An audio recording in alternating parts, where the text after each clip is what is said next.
Certain mornings possess a serene stillness that sets them apart from the rest. This one possessed a unique tranquility, the sort that transcends mere presence outside the windows and nestles itself deep within your heart. 2 hours prior, my husband had departed for the city, unchanged as ever. A fleeting kiss brushed against the cheek. There was an absence of eye contact. There is no farewell. And then there was silence. As I nestled into the corner of our cream velvet couch, wrapped in the soft embrace of my satin robe, I found solace in the living room's quietude. The coffee had long since turned cold in my grasp. The house stood immaculate, devoid of color. A space crafted to captivate, rather than to inhabit. Yet, in that moment I caught wind of it. The gentle drone of a mower. I turned and there he stood, Marco, leaning over the flower bed. The fabric adhered to his skin. The morning sun glinted off his hair. Concentrated. Purpose. So strikingly lovely that it seems almost inappropriate for such an ordinary chore. First he kept his gaze downcast. He never did. He toiled as if the gaze of the world was absent. Yet, on that particular morning I found myself doing just that. And then he followed suit. Our home boasts expansive windows. From the ground to the sky. Conceived by a Swedish architect with a passion for transparency. My husband often quipped that it gave the house a more spacious feel. Yet that morning the vastness seemed profoundly personal. Revealed. I adjusted my position on the couch, folding my legs gracefully. Our gazes intertwined across the transparent barrier. It endured for but a fleeting second. Perhaps a couple. Yet it altered something. I averted my gaze, my heart pounding in my chest. My cheeks felt flushed with warmth. It had been years since I experienced such a feeling. I reassured myself that it was insignificant. He was in the bloom of youth. Perhaps 30 at the very most. Most likely had a girlfriend. Or perhaps a few. What about me? I had reached the age of 59. Unseen. On the majority of days.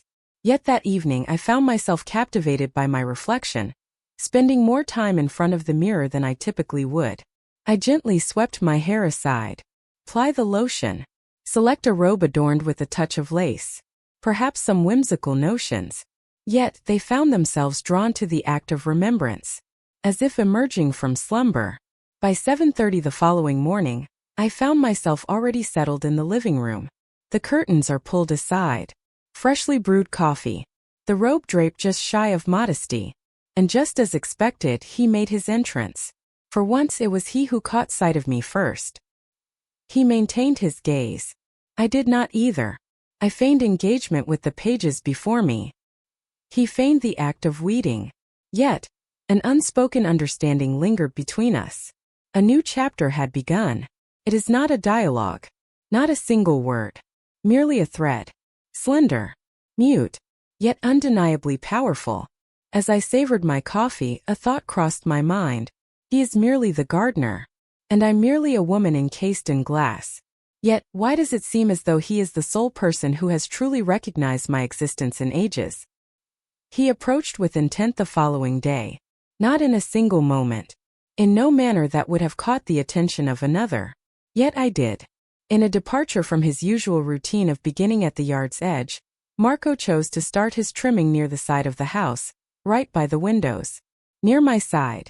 I found myself there once more, clutching the familiar coffee, draped in the same robe, and now a notebook resting in my lap, untouched by my pen. I feigned the act of scribbling down recipes. In reality, my quill remained still. Initially, I believed it to be mere chance. He then made his way to the patio hedge, positioned directly opposite the living room. He rose to his feet, gazed upward, and smiled. It was diminutive, almost non-existent. A smile that holds secrets, inviting curiosity with a challenge to uncover its mysteries. I refrained from returning the smile. I was unable to. Yet I remained steadfast, my gaze unwavering. On that night, visions of rain danced through my dreams. Not from him. Simply standing barefoot on the cool tile floor as the rain poured outside. The house exuded a chill in the dream, yet paradoxically, it also embraced a warmth. I awoke gasping for air. The following morning, I adorned my lips with lipstick. A mere whisper of color. A gentle touch, subtle yet present. I never convinced myself it was meant for anyone but me. As I strolled by the mirror, I couldn't help but glance back, checking twice. He stood in the backyard as I pulled the curtains aside. On this occasion, he offered a wave. And I returned the gesture with a wave. Merely a delicate dance of fingertips. Nothing further. Yet, it resonated as a revelation. As the clock struck noon, I ventured outside. Merely to retrieve the mail. Yet I remained, feigning an inspection of the plants by the porch. He was present, nearer than he had ever approached. "Good morning," he remarked. His voice resonated with a depth I hadn't anticipated. Cozy, unhurried. There is a complete lack of urgency in the matter. I inclined my head in agreement. It appears the lavender is flourishing beautifully. He offered another smile. It invariably thrives when someone takes notice. Words eluded me in that moment. I chose to remain silent. I began to walk away. Yet he had one final thought to share. "This morning you appeared transformed." I hesitated. In what way is it different? As if one is unfamiliar with the experience of being noticed. Yet there is a growing fondness for it. My breath hitched in my throat. Yet I chose not to correct him. I did not quicken my pace. I ambled along at a leisurely pace. Intentionally. Returned to the dwelling. Returned to the stillness. Returned to the window. In that place I observed him as he toiled. And lingered. For all things. In the future he would draw nearer. I would opt to remain steadfast, refusing to take a step back. On a Tuesday, the world unfolded in its usual rhythm. A late spring morning that teases with the promise of summer, warm yet light, bright without overwhelming glare. With a peach cradled in one hand and a linen robe gracefully cascading over my nightgown, I found myself adrift with no destination in sight. The sound of the gate creaking open reached my ears. Not the front gate, the side one, the one that meanders past the hydrangeas and into the narrow path that winds beneath the kitchen window. I was certain it was him. I failed to verify. I set the peach gently in a bowl, cleaned my hands with care, and cracked the window open just a fraction. The stillness was anything but uncomfortable. It was dense, as if it possessed form. "Do you always rise at this hour?" he inquired, standing beneath the window. A smile graced my lips. "It is only when there exists a purpose that stirs the soul to rise with the dawn." His pause sent a flutter through my stomach. "Is there?" "Perhaps." I found myself outside, my bare feet meeting the cool ground unexpectedly. Yet I did. The stone felt warm underfoot as I trailed the sound of his rake, the crunch of last year's leaves echoing in the air. He knelt low, carefully attending to the perimeter of the garden. His shirt clung to him damp and heavy. His skin shimmered with a golden hue. Upon catching sight of me, he rose to his feet. He remained silent for a moment. I just took a glance. Then he inquired, "Do you find yourself feeling isolated?" My throat constricted. It had been years since anyone had posed that question to me. Not in a direct manner. Not with genuine intent. And the manner in which he inquired, it lacked any trace of pity. It was not concern. It was an insatiable curiosity. It was an observation. "Indeed," I replied. "Uncomplicated. Authentic. Complete." He remained unyielding. Did not acknowledge with a nod. Just remained there, allowing the answer to linger in the air between us, as if caught in a moment of suspended breath. He extended to me a pair of gloves. "Could you assist me with the ivy? It inches closer to the pathway." Years had passed since I last tended to a garden. Yet I found myself agreeing. We toiled together in quietude. The fleeting touch of our arms resonated more profoundly than any spoken phrase. Each time I lifted my gaze, I found him already observing me. At one moment I found myself resting on my heels, perspiration adhering to my temples. "You ought to head indoors," he remarked. "Why?" "If you remain out here, I may act in a way that I cannot undo." I remained still. Not at this moment. My gaze fell upon him. Gazed at his hands. At the soil lodged beneath his nails, the gash on his thumb, the contour of his collarbone barely discernible through the gap in his shirt. In that moment I rose to my feet, and stepped back into the interior. Yet it wasn't out of fear of him. For fear of the request I might place before him. Through the pain, I observed him collect his instruments. As he cast a glance over his shoulder, I did not feign indifference. With the dawn's first light, I stirred from my slumber. It is still too soon. The sun had yet to grace the window with its light. The dwelling retained the lingering chill of the night.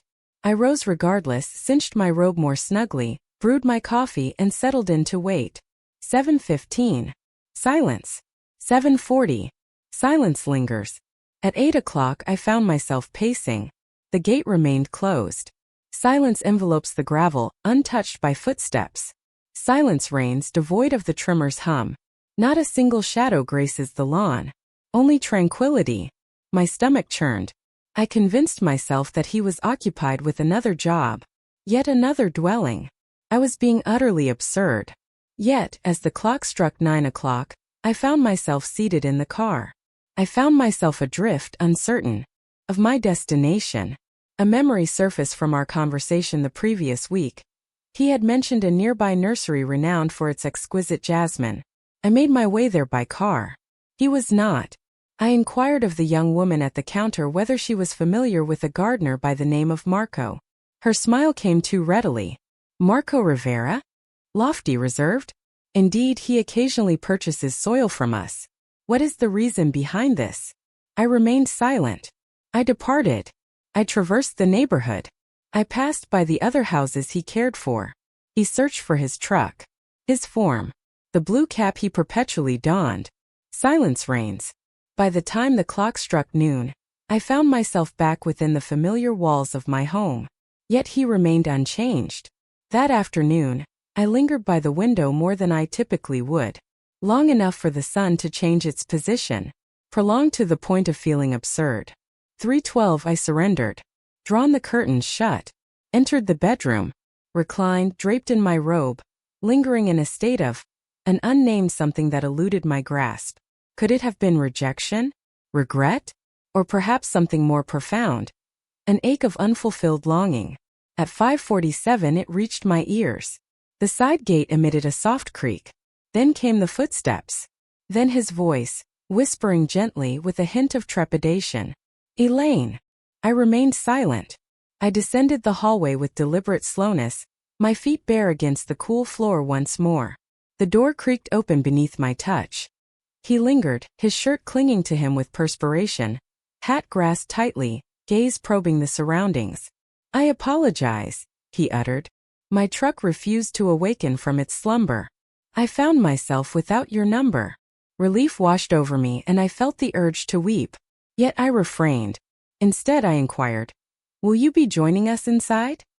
He cast his gaze upon me, then beyond into the living room, a realm he had yet to traverse. He gave a slight nod. Should you grant me permission? I moved to the side. In that moment he stepped beyond the threshold. Not interested in the house, yet transformed into something altogether different. He entered as if he were meant to be there. Not as if one were merely passing through. As if one were revisiting a cherished memory. Marco lingered in the doorway, pausing as though seeking an unspoken invitation to exhale. He made his way to the couch, the very one I claimed during his mornings spent in the yard, and settled himself down with deliberate slowness. The door clicked shut behind me. The silence enveloped everything, a heavy stillness that lingered in the air. I found myself positioned opposite him. Silence enveloped us. At last he remarked, I never expected you to wait. I never expected to see you here. He smiled, weary yet holding a hint of something more. Something unrefined. I strolled over. I took a seat next to him. Near. Untouched. Yet the distance that separated us throbbed with intensity. You ought not to be here, I remarked. I understand.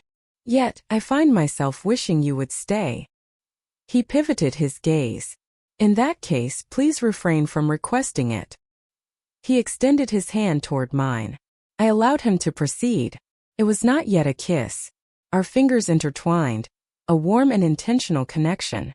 His thumb glided over the back of my hand, a whisper of intimacy. I cast my gaze downward, hesitant to meet his eyes. Do you believe I am naive? I inquired. No, he replied. It seems to me that you are in need of nourishment. The words struck me deep in the heart, for the reason that they were indeed genuine.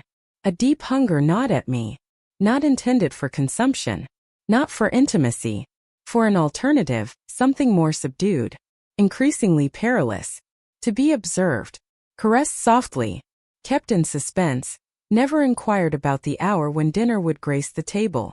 I inclined my body forward. He encountered me at the midpoint. The kiss was not hurried. It certainly wasn't sluggish either. It was essential, the kind that reveals the essence without fracturing it. His hands traced the contours of my waist, caressed my face and tangled in my hair. I discovered a rhythm to my breath that felt foreign, as if I hadn't inhaled deeply in ages. Our journey never led us to the bedroom. We were indifferent. We lingered on the couch. The lingering scent of gardenia hung in the air, a delicate reminder of the candle I had ignited days prior. The atmosphere was thick with the essence of June, and when it came to an end we took our time to put on our clothes. We reclined together, my head resting upon his chest, his hand gently drawing circles on my back. "I ought to leave," he murmured. I inclined my head in agreement. Yet I remained still. "Will you be joining us tomorrow?" He pressed his lips against my hair. "You will catch a glimpse of me." Once he departed, I found myself seated by the window. Once more. Identical robe. Identical perspective. Yet all had transformed. I had allowed someone to enter my life. Not merely within the confines of the house. Not merely focused on my physical form. Delving into the depths of my being, long concealed beneath layers of quietude and decorum. And I was aware that the world beyond would not look kindly upon it. Yet, for the first time in years, indifference washed over me. He was merely the gardener, and I found myself merely the woman in the window. Yet now our paths had crossed. Indeed,